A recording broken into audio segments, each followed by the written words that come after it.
In this video, I'm going to discuss the difference between a cloud PC, a virtual machine in the cloud, and a virtual machine on-premise.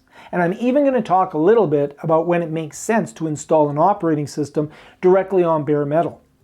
And in this video, I'm going to specifically talk about some of the different benefits of Microsoft's new Windows 365 service and how it's especially useful in the modern workplace and in education. So this will give us more choice, and that choice might be a little confusing, so I wanted to create this video on what the differences are between these different services, and I have other videos on this channel where I can show you how to use them specifically. If you're looking for a best choice, then this might not be the video for you, because I don't think there's just one choice that fits all situations. Each of the different ways we use an operating system has its benefits and its drawbacks. But I think we're fortunate to have so many options. The traditional way of using a computer was to install the operating system directly onto the computer hardware. And that's not the traditional way, that would be a mainframe computer, but for the past few dozen years, it's common to buy or build a computer and then install an operating system such as Windows, the Mac OS, or even Linux onto that system. Now, for most consumer systems, it's already done for you, like a Mac or a pre-built laptop. You start it up, you answer a few questions, and off you go to work. You only have to pay once for the hardware and then for any additional software or services you need. Now, once things are set up and running though, you have a system that needs to be managed and maintained. You are in charge of all aspects of how the operating system interacts and is configured to work with the hardware. This comes at a cost. It means that you have the most responsibility. If something breaks and stops working with the operating system, you have to fix it, potentially even having to do a complete reinstall of the operating system or get someone else to fix it if you can't or don't want to. But you can overclock the system, you can tweak the hardware drivers, you can push the limits of the hardware directly because you're responsible for everything. You're responsible for security, maintenance, patches, backups, antivirus, everything. And eventually that system will wear out. This is something that many computer enthusiasts and video gamers prefer, but it might not be the future for regular consumers, mobile workers in the modern workplace, and students. Managing many systems has long been a challenge for IT departments. In most environments, the cost of the hardware and the operating system is just the beginning. The TCO, or total cost of ownership, is often several times the hardware acquisition cost. Let's look at virtualization. So what if you don't want to install an operating system directly onto the computer's hardware? For example, what if you have a Windows computer, but you want to learn Linux? Or if you want to do development work, but you want to have a clean system that hasn't been customized too much?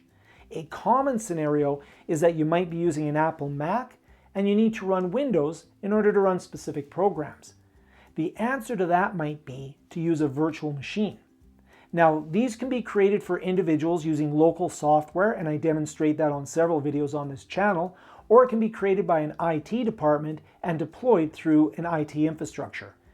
Hyper-V by Microsoft and VMware by VMware being two popular platforms to create and manage these.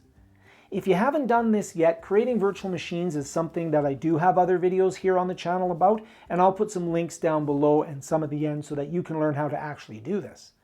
There are many use cases for virtual machines, and they form the heart of a modern data center. They're especially popular amongst IT departments that need to create a standard image for a company that can just deploy out and not have to be matched to any hardware. You can just deploy them, and then the users can access the virtual machine in order to get their work done. Whenever a computer breaks, they can just deploy a fresh new system, a fresh virtual machine that's ready to go, avoiding the need to spend time fixing a system or worrying about how individual hardware interacts with individual operating systems. We use them all the time in education because we can just deploy an entire classroom of pre-configured virtual machines to students. If a student breaks a system, we just give out a fresh copy of that virtual machine which they access. The reason you may want to run them on your personal system is that you might have a system with extra capacity. You can resource those virtual machines and still allow you to have more resources for your host.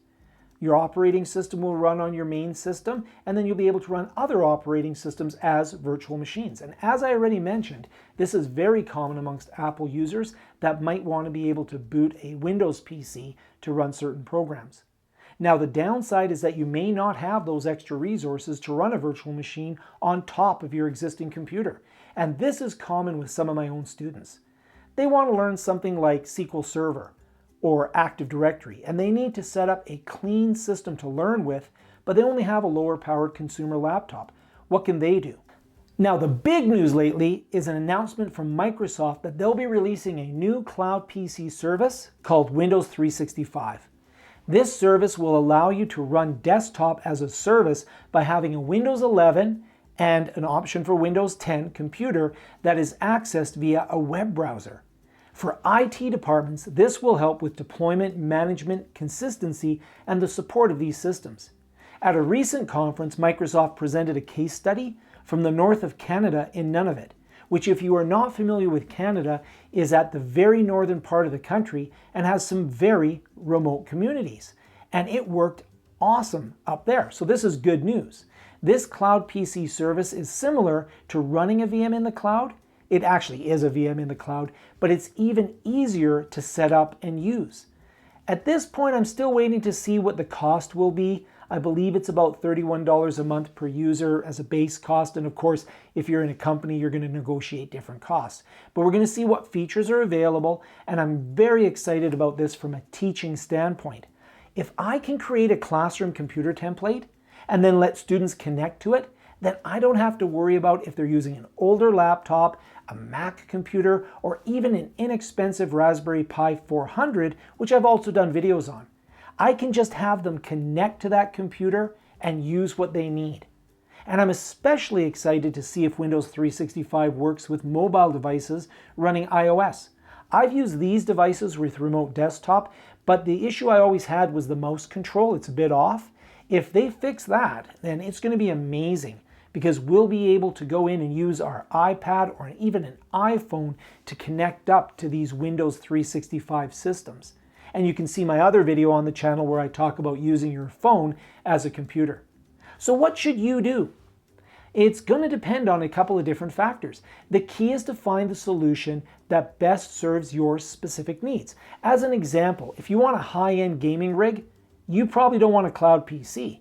At the same time, if you just want to have a consistent, easy to access, low maintenance solution to get productivity applications running, to get work done, to access a customer relationship management software, sales software, then Cloud PC could be perfect for you. Or if you're using it to access curriculum online, again, Cloud PC might be perfect for you. Now, I know that I'll be using all of the options that I talked about because I have a variety of different needs at different times. Which of these solutions are you planning on using in the future? Comment down below. And also check out my videos on the top 5 reasons to use a cloud VM and the top 5 reasons not to use a cloud VM. Thank you for watching, and we'll see you next time.